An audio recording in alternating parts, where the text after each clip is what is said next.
Le souffle s'élève,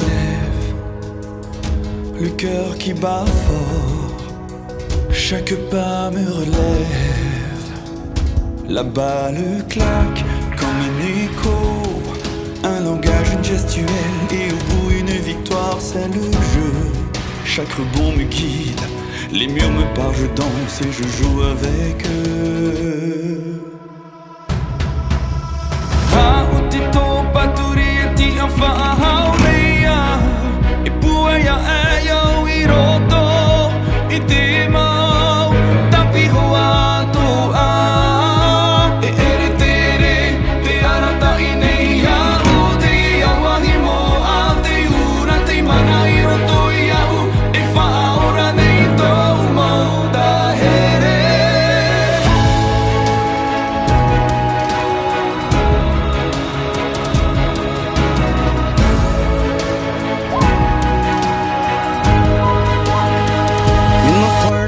Eyes, a quiet strength is guiding me.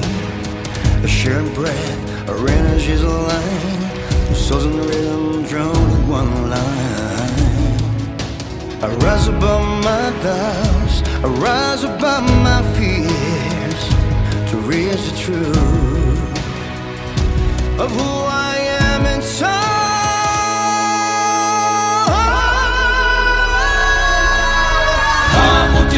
Paturi e ti awhaahaunei au, e puea e au i roto, i te mau.